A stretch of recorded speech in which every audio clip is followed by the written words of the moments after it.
Hi ஒரு one இந்த வீடியோவில் நம்ம என்ன பார்க்க போகிறோம் அப்படின்னா அடுத்த காலேஜ் ரிவ்யூ ஒன்று பார்க்க போகிறோம். ஏன்னா வந்து காலேஜ் ரிவ்யூ நிறைய பார்த்துக்கிட்டு இருக்கோம். செகண்ட் ரவுண்ட் ஸ்டார்ட் ஆக போகுது. ஸோ இந்த வீடியோவில் ரொம்ப முக்கியமான வீடியோ. ஏன்னா இந்த வீடியோவில் நம்ம என்ன பார்க்க போகிறோம், லோ ஃபீஸில் ஒரு ஹை ப்ரையாரிட்டியுடைய நல்ல ஒரு பிளேஸ்மெண்ட்டுடைய நல்ல இன்ஃப்ராஸ்ட்ரக்சருடைய அண்ட் நல்ல இண்டஸ்ட்ரி டைப்புடைய நீங்கள் எதிர்பார்க்குற மாதிரி ஒரு நல்ல கல்லூரி லோ ஃபீஸில் இருக்கக்கூடிய கல்லூரிகள் லிஸ்ட் அவுட் பண்ணிட்டு வந்துட்டு இருக்கோம். சொல்லிக்கலாம். மோரோவர் டாப் காலேஜ் லிஸ்ட்டும் நம்ம போட்டிருக்கோம் ரிவ்யூவில். ஸோ காலேஜ் ரிவ்யூ 2026 பிளேலிஸ்ட் இருக்கும், அதில் போய் பாருங்கள். ஸோ இன்னைக்கு நம்ம என்ன காலேஜ் பார்க்க போகிறோம்னா SVCT Sri Venkateswara college of technology Vadakkal campus. So இது வந்து பார்த்தீங்கன்னா 1413 கவுன்சிலிங் கோடு. வெங்கடேஸ்வராலே பல குழப்பங்கள் இருக்குது. ஏன்னா வந்து பார்த்தீங்கன்னா நிறைய வெங்கடேஸ்வரா இருக்குது, அதனால கவுன்சிலிங் கோட் ரொம்ப முக்கியம். சரிங்களா, 1413. இந்த கல்லூரி ஆரம்பிக்கப்பட்ட காலம் வந்து பார்த்தீங்கன்னா 2010. NBA அக்ரிடேஷன் வச்சுருக்காங்க. NBA 3 கோர்ஸ் வச்சுருக்காங்க. யூஜியில் 12 கோர்ஸில் NBA அக்ரிடேஷன் 3 கோர்ஸ் வச்சுருக்காங்க. NBA வாங்குறதுனா அவ்வளோ சாதாரணமான விஷயம் கிடையாது. ஒரு கோர்ஸ் வந்து பார்த்தீங்கன்னா 5 வருஷம் இயங்கி இருக்கணும். அண்ட் லேப் ஃபெசிலிட்டிஸ் பக்காவாக இருக்கணும். ஸ்டூடெண்ட்ஸ் ரேஷியோ அந்த மாதிரி லேபில் எல்லாமே இருக்கா, ஃபேக்கல்ட்டி ரேஷியோ கரெக்டாக இருக்கா, எல்லாமே பார்த்து தான் அது தருவாங்க. ஓகேங்களா. So EEE ECCSE NBA accreditation வச்சுருக்காங்க. NACல A வச்சுருக்காங்க, குட் நம்பர். அதுக்கப்புறம் வந்து அட்டானமஸ் கல்லூரி. இது அட்டானமஸாக இப்போ ஸ்டேட்டஸ் ஆயிடுச்சு. 32 லட்சம் per annum வந்து ஹையஸ்ட் சேலரியாக பேக்கேஜாக வாங்கி கொடுத்துருக்காங்க. 60+ ஏக்கர்ஸ் வந்து கேம்பஸ் வந்து வச்சுருக்காங்க. 12 UG course, 2 PG course, placement வந்து 90% வச்சுருக்காங்க. 90% பிளேஸ்மெண்ட்டு. சார் இதெல்லாம் உண்மையாங்க சார், நீங்கள் விசாரிச்சு பார்த்தீங்களா அப்படின்னு கேட்டிங்கன்னா, நான் ஒரு 2-3 பசங்கிட்ட விசாரிச்சு பார்த்தேன். நம்ம வந்து என்ன சொல்கிறாங்க அப்படின்னா, கேம்பஸ் வந்து வெல் கிரீனிஸ்டான ஒரு கேம்பஸ்ஸு, நல்ல ஒரு இன்ஃப்ராஸ்ட்ரக்சருடைய campus, and also industry connect நல்லாயிருக்கும். ஸ்போர்ட்ஸுக்கும் முக்கியத்துவம் கொடுக்குறாங்க. ஸ்காலர்ஷிப் தராங்க. ஸ்காலர்ஷிப்னா ஃபீஸ் வந்து பார்த்தீங்கன்னா 1,20,000 30,000 இருந்தால் கூட அந்தந்த ஸ்காலர்ஷிப், MBCக்கு ஒரு ஸ்காலர்ஷிப், SC SC/STக்கு ஸ்காலர்ஷிப்பு, அதுக்கப்புறம் வந்து பார்த்தீங்கன்னா நல்லா படிச்சிங்கன்னா அதுக்கு ஒரு ஸ்காலர்ஷிப்பு, ஸ்போர்ட்ஸ் கோட்டாவில் வந்து அதுக்கு ஒரு ஸ்காலர்ஷிப். ஸோ ஸ்காலர்ஷிப்ஸ் நிறையா வந்து மோட்டிவேட்டடாக ஆகிறதுக்காக நிறைய வந்து தராங்க. அண்ட் ரொம்ப முக்கியமான விஷயம் பிளேஸ்மெண்ட். ரைட் ஃப்ரம் ஃபஸ்ட் இயர்லேருந்தே பிளேஸ்மெண்ட் ட்ரைனிங் கொடுக்குறாங்க. என்னெல்லாம் அவங்க ஃபஸ்ட் இயர்லேருந்து 4th இயர் வரைக்கும் பண்ணுறாங்களோ அதை லிஸ்ட் அவுட் பண்ணியிருக்காங்க அவங்க வெப்சைட்டில், அதை நான் சொல்கிறேன். சரிங்களா. அண்ட் கோடிங் ஸ்கில்லு, அதுக்கப்புறம் இன்டர்ன்ஷிப் வந்து பார்த்தீங்கன்னா செகண்ட் இயர்லேருந்தே கூட்டிகிட்டு போகிறாங்க. அண்ட் என்னெல்லாம் நீங்கள் Tier 1 கல்லூரியில் எதிர்பார்க்குறீங்களோ எல்லாமே இங்கேயும் வந்து நீங்கள் எதிர்பார்க்கலாம். ஓகேங்களா. அண்ட் நல்ல வேலை, இது வந்து பார்த்தீங்கன்னா கடந்த 3 வருஷமாக வந்து பார்த்தீங்கன்னா நல்ல ஸ்டேட்டஸ் இருக்குங்க பிளேஸ்மெண்ட்டில். 90% பிளேஸ்மெண்ட்ஸ் வந்து கடந்த 3 வருஷமாக வந்து பார்த்தீங்கன்னா ஹேங் பண்ணிட்டு வராங்க. அண்ட் ஆல்சோ வந்து பார்த்தீங்கன்னா பசங்கிட்ட விசாரிச்சதில் ரொம்ப முக்கியமான ஸ்ட்ரிக்டா இல்லை லிபரலா அப்படின்னு கேட்டிங்கன்னா மாடரேட்டாக தான் இருக்குது. அகாடமியில் ஸ்ட்ரிக்டாக இருப்பாங்க. ஏன்னா படிக்கணும், படித்து பாஸ் பண்ணணும், கிளியர் பண்ணணும், அந்த விஷயத்தில் கரெக்டாக இருப்பாங்க. அண்ட் ஆல்சோ படித்தோம் வந்தோன்னு இல்லாமல் இண்டஸ்ட்ரி கனெக்ட், இண்டஸ்ட்ரி டைப் நிறைய இருக்குது அவங்கக்கிட்ட. ஸோ அதனால் இண்டஸ்ட்ரி கொலாபரேஷன் இருக்கிறனால நிறைய வந்து சென்டர் ஆஃப் எக்ஸலன்ஸ் வச்சுருக்காங்க. அந்த சென்டர் ஆஃப் எக்ஸலன்ஸில் நிறைய விஷயங்கள் கற்றுக் கொடுக்குறாங்க இனோவேட்டிவாக. ஸோ அதாவது கொஞ்சம் பேர் மட்டும் வந்து பார்த்தீங்கன்னா ஹையர் ஸ்டடீஸ் போயிடுறாங்க, கொஞ்சம் பேர் விருப்பம் இல்லாமல் போயிடுறாங்க. பட் மித்தபடி 90% பிளேஸ்மெண்ட் ரிப்போர்ட் கொடுக்குறாங்கன்னு சொல்கிறாங்க. அண்ட் ரொம்ப முக்கியமான விஷயம் வந்து பார்த்தீங்கன்னா அட்டானமஸ் கல்லூரி தானே, ஈஸியாக வந்து கிளியர் பண்ணிடலாம் எக்ஸாமு அப்படிலாம் நினச்சி வராதிங்க. சிலபஸ் இன்னைக்கு என்ன ட்ரெண்டுக்கு இண்டஸ்ட்ரிக்கு தேவையோ அதையே தான் வந்து சிலபஸ்லேயும் வச்சுருக்காங்க. சிலபஸ் கொஞ்சம் டைட்டாக இருக்கும், கொஸ்டின் பேப்பரும் டைட்டாக இருக்கும்.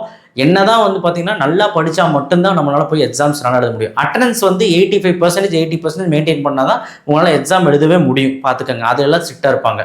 மித்தபடி ஃபேக்கல்ட்டியெல்லாம் ஹைலி எக்ஸ்பீரியன்ஸ்டு ஃபேக்கல்ட்டி வந்து பார்த்தீங்கன்னா PhD முடித்தவங்க தான் நிறைய பேர் இருக்காங்க. ஸோ அண்ட் ஆல்சோ வந்து பார்த்தீங்கன்னா ஃப்ரெண்ட்லியாக இருக்காங்க அப்படிங்கிறது சொல்கிறாங்க. இது வந்து ஆனால் ஹாஸ்டல் ஃபெசிலிட்டிஸ் என்ன சொல்கிறாங்க அப்படின்னா, ஹாஸ்டலில் வந்து பார்த்தீங்கன்னா ஃபுட்டும் நல்லாயிருக்கு. அதுக்கப்புறம் வந்து பார்த்தீங்கன்னா ஹாஸ்டலில் வந்து ஒரு வீட்டில் இருக்கிற மாதிரி இருக்குன்னு தான் சொல்கிறாங்க. ஹாஸ்டலில் என்னதான் வந்து ஹாஸ்டல் ஃபெசிலிட்டிஸ் கம்மியாக இருக்குமோ அப்படின்னு நினச்சி கேட்டிருந்தேன். ஏன்னா ஃபீஸும் ரொம்ப கம்மியாக இருந்தது, அதனால் கேட்டேன். பட் அப்படிலாம் கிடையாது. சென்னையில் என்ன இன்னைக்கு தேவையோ எல்லா வசதியும் வந்து உடைய ஒரு காலேஜ் அண்ட் எல்லா வசதியும் உடைய வந்து ஹாஸ்டல் தான். ஹாஸ்டலில் என்னெல்லாம் தேவையோ பையனுக்கு எல்லாமே வச்சுருக்குறாங்க. So well maintained hostel. ஓகேங்களா. ஸோ இப்போ வந்து பார்த்தீங்கன்னா எல்லாமே நம்ம பார்த்துட்டோம். ஃபீஸ் ஸ்ட்ரக்சர் அப்படின்னு பார்க்கும்போது லோ ஃபீஸ் தான். கவர்மெண்ட் கோட்டாவில் 90,000 தான் வாங்குறாங்க. ஒரு சில கோர்ஸ்க்கு 1 லட்சத்துக்கு மேலே வாங்குறாங்க. ஆனால் ஸ்காலர்ஷிப்லாம் தரதுனால உங்களுக்கு ஃபீஸ் ரெடியூஸ் ஆக வாய்ப்பு இருக்குது. ஹாஸ்டல் ஃபீஸ் வந்து 90,000.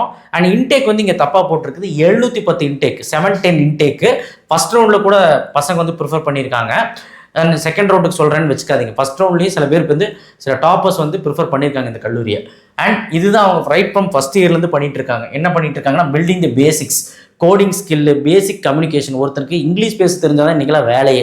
ஸோ அதனால் கண்டிப்பாக வந்து பார்த்தீங்கன்னா அந்த கம்யூனிகேஷன் டெவலப்பில் நல்லா பண்ணித்தராங்க ஃபஸ்ட் இயரில். Coding skill, programming knowledge first இயர்லே அண்ட் செகண்ட் செமஸ்டரில் வந்து பார்த்தீங்கன்னா கோடிங், அந்த problem solving capacity and also வந்து பார்த்தீங்கன்னா பேசிக் கம்யூனிகேஷன் அதே ஃபாலோ பண்ணுறாங்க. அண்ட் தேர்ட் செமஸ்டரில் ஃபோர்த் செமஸ்டரில் வந்து பார்த்தீங்கன்னா advance programming, data structure, analytical thinking, discipline, leadership, ethics, skills, இவ்வளோ விஷயமும் ஒரே இதில் வந்து பார்த்தீங்கன்னா செமஸ்டர் 3, 4 சொல்லிக் கொடுக்குறாங்க. பாருங்கள், ரைட் ஃப்ரம் வந்து 4 வருஷமும் என்ன பண்ணுறாங்க சொல்கிறாங்க பாருங்கள். கம்யூனிகேஷன்ஸ், அதாவது ஜிடி, ஒரு குரூப் டிஸ்கஷன் எப்படி பண்ணணும், ஒரு மார்க் இன்டர்வியூ வந்து எப்படி நடத்துவாங்க, எல்லாமே வந்து பார்த்தீங்கன்னா பக்காவாக பண்ணித்தராங்க. ஒரு இண்டஸ்ட்ரி டைப் எப்படி இருக்கும், இண்டஸ்ட்ரியிலேருந்து வந்து சொல்லித்தராங்க. சென்டர் ஆஃப் எக்ஸலன்ஸ் எல்லாம் நிறைய வச்சிருக்கனால இண்டஸ்ட்ரியிலேருந்தே வந்து சொல்லித்தராங்க. அந்த விஷயம் போது ரைட் ஃப்ரம் ஃபஸ்ட் இயர்லேருந்தே. அண்ட் ஆல்சோ வந்து லாஸ்ட் இயரில் வந்து பார்த்தீங்கன்னா உங்களுக்கு ஃபுல்லாக வந்து பிளேஸ்மெண்ட் ட்ரைவ்ஸ் தான். ஃபுல்லாக ஆன் கேம்பஸும் வராங்க, ஆஃப் கேம்பஸும் இருக்குது. அண்ட் பிளேஸ்மெண்ட் சப்போர்ட்டுக்கு நல்லாவே பண்ணி கொடுக்குறாங்க. நல்ல சேலரிலையும் பசங்க பிளேஸ் ஆகிருக்காங்க. அது என்னங்கிறது பார்ப்போம். 2020 2024 பேட்ச், இது வந்து ஒரு முன்னாடி பேட்ச்னு சொல்லலாம். 2025 முன்னாடி பேட்ச். அண்ணா யூனிவர்சிட்டி ரேங்க் ஹோல்டர்ஸ் வந்து பார்த்தீங்கன்னா 16th rank, 18th rank, 17th rank, 11th rank. ஆக்சுவலாக அண்ணா யூனிவர்சிட்டி ரேங்கிங்கா அட்டானமஸாக வாங்குறதுக்கு முன்னாடி அண்ணா யூனிவர்சிட்டி அப்டேட்டட்ல, ஆனால் அண்ணா யூனிவர்சிட்டி கீழே படிச்சுட்டு இருந்தாங்க. அதாவது இப்போது அண்ணா யூனிவர்சிட்டி கீழே தான் இருக்குது, ஆனால் தன்னாட்சி பெற்றுச்சு. அதாவது அட்டானமஸ் வாங்கிட்டாங்க. இப்போ வந்து பார்த்தீங்கன்னா அட்டானமஸ் வாங்கிட்டாங்க, அவங்களே தான் கரெக்ஷன் பண்ணுறாங்க, அவங்களே தான் வந்து பார்த்தீங்கன்னா கொஸ்டின் பேப்பர் அடிப்பாங்க. ஆனால் அட்டானமஸ் வாங்குறதுக்கு முன்னாடி அண்ணா யூனிவர்சிட்டி தான் நடத்தியிருப்பாங்க. கொஸ்டின் பேப்பரும் அவங்க தான் வச்சுருப்பாங்க, கரெக்ஷனும் வெளியே தான் போகும். அதில் பசங்க வந்து சாதிச்சிருக்காங்க. ஸோ அதுலேயுமே 11th rank, 17th rank, ADS, சிஎஸ்சியில் எல்லாருமே வாங்கியிருக்காங்க. 16th rank, 18th rank. இது வந்து ஆல் ஓவர் தமிழ்நாட்டில் அண்ணா யூனிவர்சிட்டி கீழே வர ரேங்கிங். ஸோ அதனால் இது வந்து great number. And highest salary பேக்கேஜை 32 LPA வாங்கி கொடுத்துருக்காங்க, which is good number. Starting package வந்து பார்த்தீங்கன்னா 4 LPA, இதுவும் நல்ல நம்பர் தான். ஸ்டார்டிங் பேக்கேஜே 4 LPA வரைக்கும் வாங்கி தராங்க. பார்த்துக்கோங்களேன். 153 கம்பெனி விசிட் பண்ணியிருக்காங்க 2026 முடி. ஆவரேஜ் பேக்கேஜ் வந்து 6 LPA வந்து வாங்கி கொடுத்தாங்க. ஆவரேஜ் வந்து 6ங்கிறது சும்மா இல்லைங்க. 6க்குன்னா ஒரு மாதத்துக்கு கணக்கு போடுங்க. இது பர் ஆனம் ஒரு மாதத்துக்கு கணக்கு போட்டு பாருங்க. ஸோ கண்டிப்பாக வந்து பார்த்தீங்கன்னா நல்லாவே பண்ணிட்டு இருக்காங்க. அண்ட் ஸ்டூடெண்ட்ஸ் பிளேஸ் ஆனது வந்து எந்தெல்லாம் கம்பெனியில் பிளேஸ் ஆயிருக்குன்னு போட்டுரும். ஜோகோ, டிசிஎஸ், ஆக்சென்சர், எல்லா எம்என்சி கம்பெனியும் வராங்க. மோஸ்ட்லி எம்என்சி கம்பெனிஸ் நிறைய வராங்க. ஸோ இங்கே போட்டிருக்காங்க பாருங்கள், சிட்டி நெட்டு, அதுக்கப்புறம் வந்து பார்த்தீங்கன்னா ஹெச்டிஎஃப்சி, பேங்கிங் செக்டாரில்.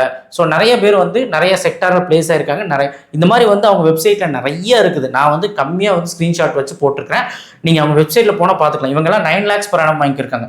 7 lakhs per annumலையும் இவ்வளோ பேர் வாங்கியிருக்காங்க. இதோட பாதி வந்து தான் நான் எடுத்திருக்கேன். மீதி வந்து நம்மளோட வெப்சைட்டில் போய் பார்த்தீங்கன்னா தெரியும். அண்ட் ரொம்ப முக்கியமான விஷயம் வந்து பார்த்தீங்கன்னா பிளேஸ்மெண்ட் வந்து சாதாரணமாக ஏடிஎஸ், சிஎஸ்சி, சைபர் செக்யூரிட்டி இவங்களுக்கு மட்டும் கிடையாது. ஒரு ட்ரிபிள்இலையோ, ஒரு இசிலையோ, ஒரு மெக்கானிக்கல்லையோ, ஒரு வந்து பார்த்தீங்கன்னா ஒரு என்ன சொல்கிறது, ஒரு கோரில் கூட வாங்கி கொடுத்துருக்காங்கன்னு தான் சொல்லணும். அண்ட் பெரும்பாலும் உண்மையை நான் சொல்லிடுறேன், கோர் கம்பெனியோட ஐடி கம்பெனிஸ் தான் அதிகமாக வர்றாங்க இங்கே. இருந்தாலும் பிளேஸ்மெண்ட் வந்து உறுதி அப்படிங்கிறது அடித்து சொல்கிறாங்க. அண்ட் டிசிப்ளின் வைஸ் இந்த கேம்பஸ் வந்து நல்லாவே இருக்கும். நீங்கள் போய் விசிட் பண்ணி பார்த்துக்கலாம். அண்ட் ஏடிஎஸ் கட் ஆஃப் வைஸ் பார்த்தீங்கன்னாலும் ஒன்றும் குறைச்சல் இல்லைங்க, நல்லாவே பண்ணியிருக்காங்க. 2வது ரவுண்டில் புஷ்அப் பண்ணியிருக்காங்க. ஸோ ஏடிஎஸ் அண்ட் ஏஎம்எல் இதுக்கு இந்த கட் ஆஃப் இருந்தால் இந்த வருஷம் போயிடலாம். நீங்கள் பார்த்துக்கோங்க, ஸ்க்ரீன்ஷாட் எடுத்து வச்சுக்கோங்க. அடுத்து வந்து பார்த்தீங்கன்னா சிஎஸ்பிஎஸ்க்கு இந்த cut off, CST computer science and design வச்சுருக்காங்க, அதுக்கு இந்த கட் ஆஃப் இருந்தால் இந்த வருஷம் போயிடலாம். அடுத்து வந்து பார்த்தீங்கன்னா CSC computer science and engineering, electronic communication, advance communication technology. இசியில் இன்னொரு பிரான்ச் இது அட்வான்ஸ் கம்யூனிகேஷன். இதுக்குமே ஒரு கட் ஆஃப் வந்து நல்லா தான் இருக்குது. இந்த கட் ஆஃப் இருந்தால் போயிடலாம். சிஎஸ்சிக்கு டிமாண்ட் இருக்குது, இந்த கட் ஆஃப் இருந்தால் போயிடலாம். 3rd ரவுண்ட் வரைக்குமே வருதுங்க. 2nd ரவுண்டில் மட்டும் இல்லாமல் 3rd ரவுண்ட்லேயும் வருது. இசியில் வந்து பார்த்தீங்கன்னா இந்த கட் ஆஃப் இருந்தால் போயிடலாம். ட்ரிபிள்இல இந்த கட் ஆஃப் இருந்தால் போயிடலாம். ஒரு ஸ்க்ரீன்ஷாட் எடுத்து வச்சுக்கோங்க. அதுக்கப்புறம் வந்து பார்த்தீங்கன்னா electronics engineering, VLSA design, advance communication technology மாதிரி விஎல்எஸ்ஏ டிசைனும் வச்சிருக்காங்க. அதுலேயுமே வந்து பார்த்தீங்கன்னா கட் ஆஃப் போட்டிருக்கோம். இன்ஃபர்மேஷன் டெக்னாலஜியும் போட்டிருக்கோம், பார்த்துக்கங்க கட் ஆஃப். அடுத்தது மெக்கானிக்கல் இன்ஜினியரிங்கும் போட்டிருக்கோம். மெக்கானிக்கல் இன்ஜினியர் டிமாண்ட் கம்மின்னு நினச்சிட்டு இருக்கோம். இங்கே கூட 147 எடுத்திருக்காங்க. ஸோ கண்டிப்பாக வந்து பார்த்தீங்கன்னா இதுவுமே நீங்கள் ப்ரிஃபர் பண்ணலாம். மெக்கானிக்கலுமே நல்லா பண்ணிட்டு இருக்காங்க. சைபர் செக்யூரிட்டிக்கும் போட்டிருக்காங்க. ஸோ ஆல் ஓவர் வந்து பார்த்தீங்கன்னா இங்கே என்னெல்லாம் கோர்ஸ் இருக்குது, எவ்வளோ கட் ஆஃப் இருந்தால் உள்ளே போகலாங்கிறது எல்லாமே பார்த்தோம். அண்ட் பிளேஸ்மெண்ட்டு இவங்க என்ன அச்சீவ் பண்ணியிருக்காங்க, எவ்வளோ பிளேஸ்மெண்ட் வாங்கி கொடுத்துருக்காங்க, எவ்வளோ பர்சன்டேஜ் ஆஃப் பிளேஸ்மெண்ட் வாங்கி கொடுத்துருக்காங்க, என்பிஏ இருக்கா, NAC இருக்கா, இல்லை இது வந்து ஏதாவது ரேங்கிங் வச்சுருக்காங்களா, இந்த கல்லூரி எப்படிப்பட்ட கல்லூரி எல்லாமே பார்த்தோம். இதே மாதிரி எந்த கல்லூரி வேணுங்கிறது நெக்ஸ்ட் வீடியோவில் சொல்லுங்கள், கீழே கமெண்ட் பாக்ஸில் தெரிவிங்க. ஏன்னா சூடு பிடிச்சிருச்சு கவுன்சிலிங்கு. ஏன்னா இன்னும் ஒரு 3 நாளில் கவுன்சிலிங் ஸ்டார்ட் ஆக போகுது. கண்டிப்பாக இந்த மாதிரி வீடியோஸ் ரொம்ப முக்கியம். இனி எஸ்என்எஸ் என்னெல்லாம் வீடியோ வரும்னு சொல்லிடுறேன். எஸ்என்எஸ், டாக்டர் NGP, அதுக்கப்புறம் வந்து பார்த்தீங்கன்னா உங்களுக்கு சென்னை ஜோனில் ஏதோ ஒரு 2 காலேஜ் வரும்னு நினைக்கிறேன். முக்கால்வாசி ஒரு 4-5 காலேஜ் தான் இனி போட போகிறேன். ஸோ அதனால் ஸ்டே டியூன்ல இருங்க. கண்டிப்பாக வந்து பார்த்தீங்கன்னா எந்த கல்லூரி பற்றி தெரிஞ்சுக்கனாலும் காலேஜ் ரிவ்யூ 2026 பிளேலிஸ்ட் போட்டிருப்பேன். அந்த பிளேலிஸ்ட்குள்ளே போனீங்கனாலே ரிவ்யூஸ் நீங்கள் பார்த்துக்கலாம். நன்றி, வணக்கம், தேங்க்யூ.